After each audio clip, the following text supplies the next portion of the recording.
because our whole lives are filtered through an emotional lens. Like literally our whole lives are filtered through an emotional lens. And so many different aspects of your personality change during different emotional spurts. It looks at us as those multifaceted people. It looks at us as different people when we are angry versus when we're happy, when we're stressed, when we are going through turbulent times, when we're growing, when we're happy. It looks at how we are different people through all of those times.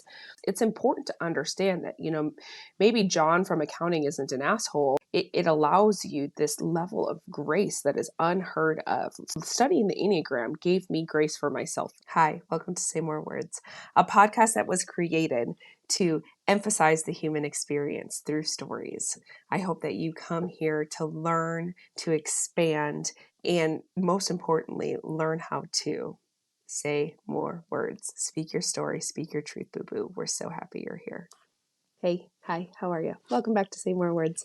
My name is Tamika Taylor. I am the hostess, your hostess with the mostess. And the song of the day I've been singing nonstop is What's Love Got to Do with It by Tina Turner.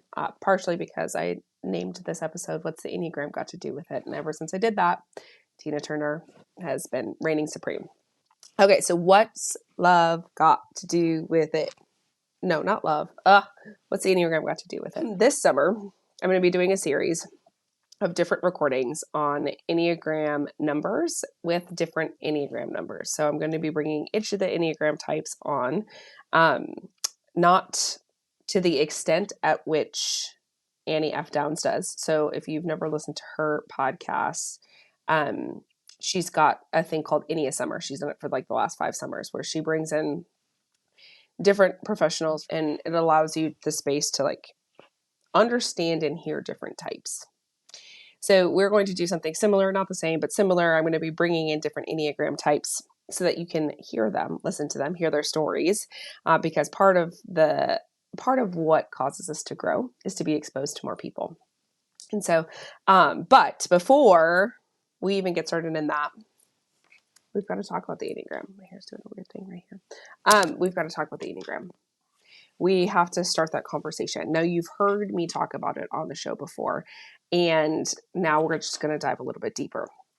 Why the Enneagram? So I was exposed to the Enneagram, probably 8, 9, 10 years ago. I don't even know how long ago. I chose to get certified in it, partially because it's one of those so it's a personality exam that you take, and its purpose is to all personality exams, tests are meant to show you something, but only if you study them, right? Like only if you study it a little bit deeper can you truly take advantage of it. There's so many people who are like, oh, I've taken that test and I'm this number, or I've taken this and I've taken that. But taking the test is just step one. It's diving deeper into those personality aspects, those personality ratios, showing up and seeing how they show up in your world and how you can enact great change through those things. So the Enneagram, I always start with the Enneagram. If anybody's working with me, if you're in a space, you have to know your Enneagram number because we're going to talk about it. And I start with the Enneagram because it looks at your emotional competency. And I look at emotional competency as the umbrella on which we do anything, because our whole lives are filtered through an emotional lens. Like literally our whole lives are filtered through an emotional lens. And so many different aspects of your personality change during different emotional spurts. And so the Enneagram, why I love this program, this testing, this understanding, this learning, is because it looks at us as those multifaceted people. It looks at us as different people when we are angry versus when we're happy, when we're stressed, when we are going through turbulent times, when we're growing, when we're happy. It looks at how we are different people through all of those times. Why that's important. One, when we look at it from a personal aspect, when we look at it from ground zero foundation and we're looking at ourselves, it allows us to dive deeper. It allows us to see a little bit clearer, but it also allows us to see why we're triggered by certain people, by certain situations, why we become different people. One of the most toxic things that I think exists is that we, as adults, now you may not do it, and I don't have to like generalize, and I don't have to clump you into anything. But what I have seen so many times, and I'm even guilty of it too, is that adults tell children how to act, which, sometimes we have to because they're crazy, but they also tell children how to feel. And when we look at the Enneagram, it can look at like all of the different ways in which you were taught how not to feel, how not to show up. The Enneagram's basis is based off of a core fear. Yes, a core fear. We avoid that core fear. And in avoiding that core fear, we feel that if we avoid that core fear, then we are capable and worthy of love. Okay? Because as a small child, safety equals love. So avoiding that core fear also equals love.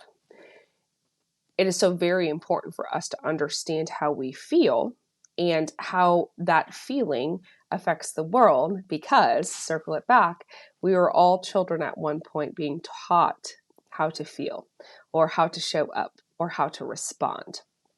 And that creates a little bit of chaos and chaotic feelings inside of adults when they have the permission to feel or they have the permission to show up as themselves. It's kind of an interesting thing.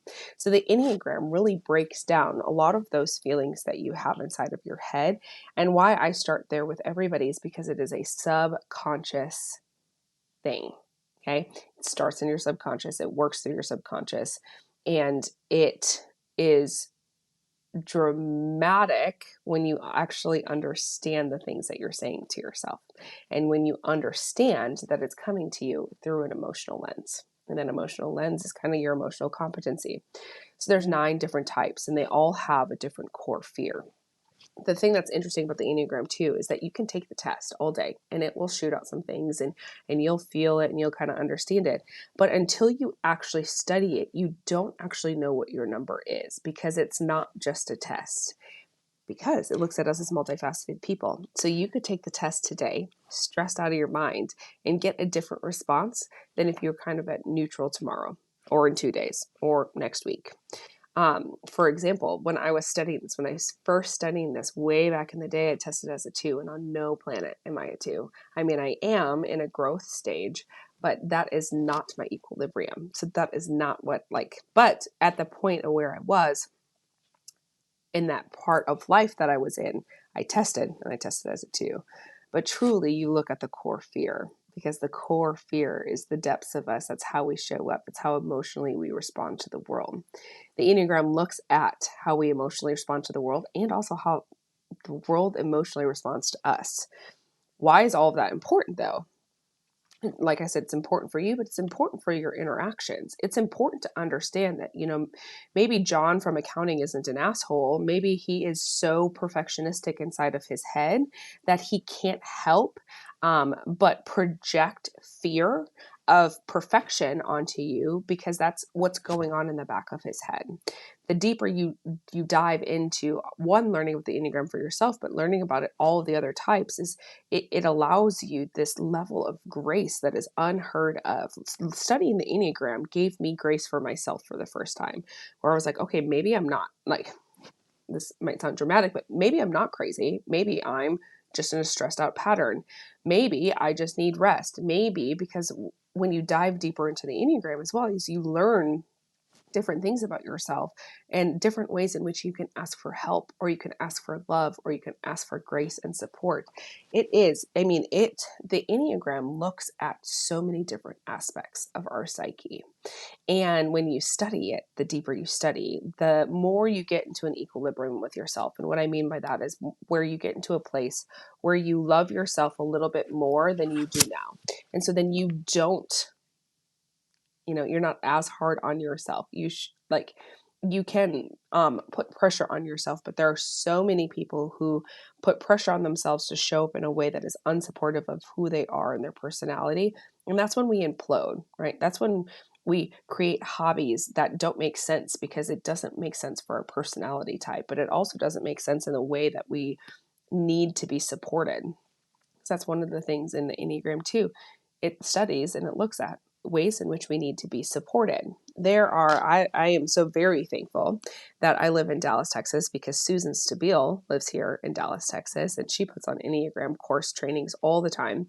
And she's one of the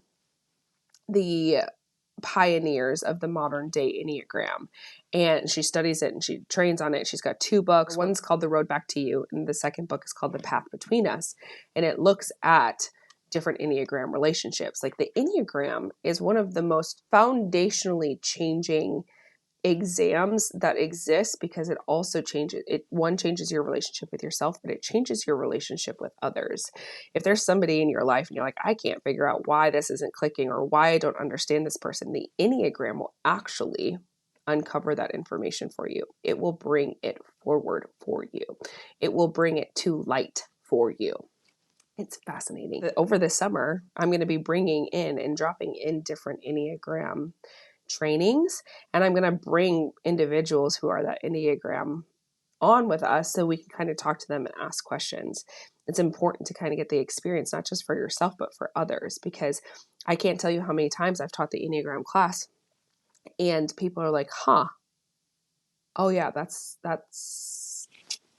my mom, or that's my dad, or that's my spouse. And maybe that's why we're not understanding or we're not crossing paths, because we're kind of in this like weird area, or he's stressed and I'm stressed and we're both in our stress response and we're not being supportive.